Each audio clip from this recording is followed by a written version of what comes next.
इस वीडियो में हम ये सीखने की कोशिश करेंगे कि हम अरे को किस तरीके से इनिशलाइज कर सकते हैं या हमारे पास कितने तरीके हैं।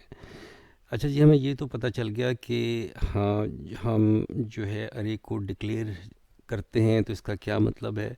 इसको ज़रा रिविज़िट कर लेते हैं कि जब भी हम अरे को डिक्लेयर करते हैं तो इसका मतलब ये होता है कि मेमोरी के अंदर पांच जो लोकेशन हैं वो एलोकेट हो जाती हैं। जैसे कि यहाँ पर पाँच लिखा हुआ है, अगर यहाँ पर 10 होता तो यहाँ पर 10 जो लोकेशंस हैं मेमोरी की वो एलोकेट हो जाती।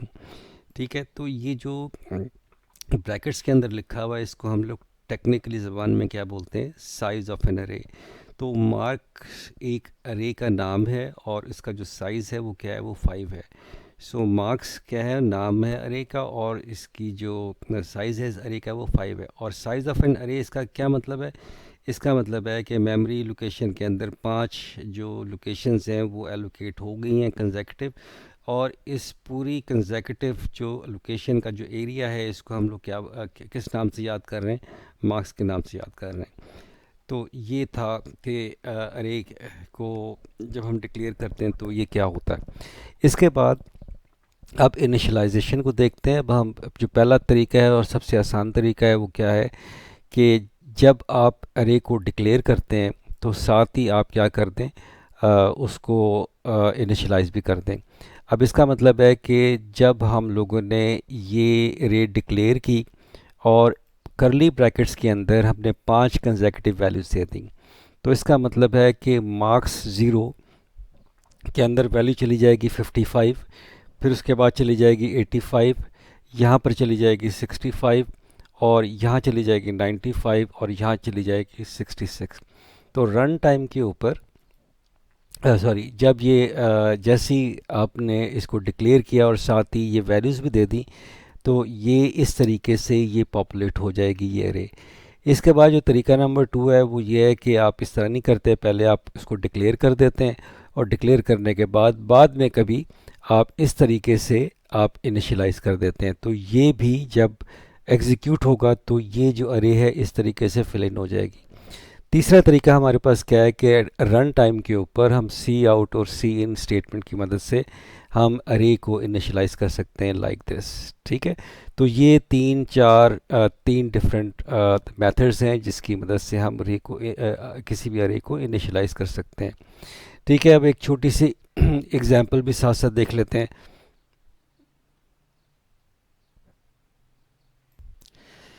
इस एग्जाम्पल में हमने एक मार्क्स 5 के नाम से इस मार्क्स की एक अरे डिक्लेयर की जिसका साइज़ 5 था, साथ ही हमने इसको क्या कर दिया, इसको इनिशियलाइज कर दिया।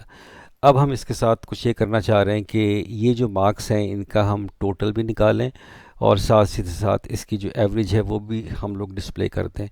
तो ये काम करने के लिए हम क्या करेंगे, एक वेरिएबल हम लोग डिक्लेयर करेंगे जो कि सम होगा, और वो सम क्या करेगा, इन सब का सम इन सब को जमा कर देगा। इसके बाद एक और हम लोग वेरिएबल डिक्लेयर करते हैं एवरेज, जो कि ज़ाहिर है हमने एवरेज कैलकुलेट करनी है। अब इस जगह के ऊपर ये जो आपका प्रोग्राम कोड है ये क्या करेगा, ये करेगा कि इस अरे में से वैल्यू उठाएगा और फिर उसको जमा करेगा। तो अब ज़रा यहाँ पर देखें ये किस तरीके से हम यहाँ पर ये काम कर रहे हैं कि फॉर इंट के हमने एक वेरिएबल डिक्लेयर किया जिसका नाम था के, और वो जो इसकी डिफरेंट लोकेशंस के नंबर्स हैं उनको वो हम लोग कंट्रोल करने के लिए ये वेरिएबल का इस्तेमाल किया। तो अब जब अब के की वैल्यू ज़ीरो है तो ये फर्स्ट लोकेशन की वैल्यू को उठाएगा।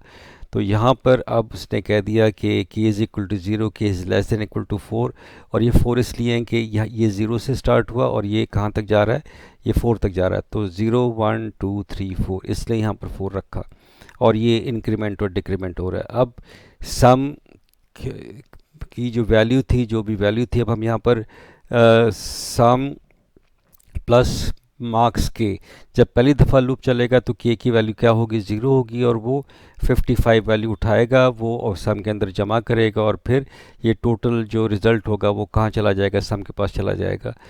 और ये लूप चलना है 5 दफ़ा, पहले k की वैल्यू 0 होगी तो 55, k की वैल्यू 1 होगी तो 85, फिर 3 होगी तो 2 होगी तो 65 एंड सो फोर्थ। इस तरीके से ये सारी वैल्यूज़ यहाँ से रीड होंगी अरे में से और ये सम के अंदर असाइन होती है। इस तरीके से आपके पास ये टोटल सम आ जाएगा इनकी वैल्यूज़ का। इसके बाद फिर एवरेज निकालने का तरीका हमें पता है कि जो टोटल होता है उसको हम डिवाइड करते हैं 5 के साथ, क्योंकि 5 is the size of the अरे। तो ये हमारे पास क्या आ गया, सम आ गया। अब हमने सिर्फ क्या करना है, इनको डिस्प्ले करना है।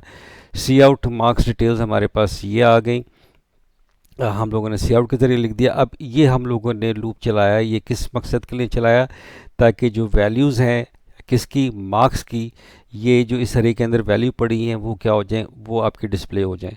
तो ये i इज़ इक्वल टू 0 और अगेन 4, और ये वो अरे है जो हम लोग यहाँ पर इस्तेमाल कर रहे हैं। बाकी तो सारे लेबल्स हैं, टेक्स्ट है जो कि डिस्प्ले होंगे साथ साथ। जब ये लूप चलेगा i की वैल्यू 0 होगी और मार्क्स i की वैल्यू 0 है तो कौन सी वैल्यू उठाएगा, वो 55 की वैल्यू उठाएगा। और इसके बाद ये लूप आपका चलता रहेगा, सारी वैल्यूज़ 1 बाय 1 जो है, पहले 0 पे 55 उठाएगा, फिर जब i की वैल्यू 1 होगी तो 85 उठाएगा, और इसी तरीके से सारी वैल्यू को डिस्प्ले कर देगा। और जब ये लूप आपका ख़त्म होगा तो अगली चीज़ क्या है, total marks is equal to ऐसा लिखा हुआ आएगा, और फिर जो सम जो हमने यहाँ पर कैलकुलेट किया था वो यहाँ पर आकर डिस्प्ले हो जाएगा। और इसके बाद अगली लाइन कौन सी है, एवरेज की। तो average is equal to average जो हमने यहाँ पर कैलकुलेट की थी, इस एक्सप्रेशन का रिज़ल्ट एवरेज में सेव हुआ हुआ है, वो यहाँ पर डिस्प्ले हो जाएगा।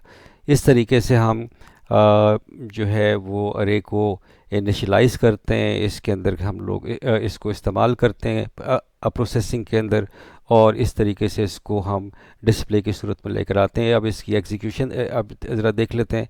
हमने इसको कंपाइल एंड एग्जीक्यूट किया, और इसके बाद फिर जब हमने इसको देखा तो हमारे पास जो रिज़ल्ट आया वो कुछ इस तरीके से है कि ये आपकी इनिशियल वैल्यूज़ थी जो कि यहाँ पर आपकी डिस्प्ले हो गई। ये 366 जो है वो आपका इस कोड की मदद से ये आंसर आया, ये एवरेज का जो आंसर आया इसकी मदद से आया, और ये जो डिस्प्ले हो रहा है वो इस तरीके से हो रहा है। आई होप के जो बेसिक आइडिया है इनिशियलाइजेशन का वो आपको समझ आ गया होगा, अरे को किस तरीके से प्रोसेस किया जाता है वो आपको समझ आ गया होगा।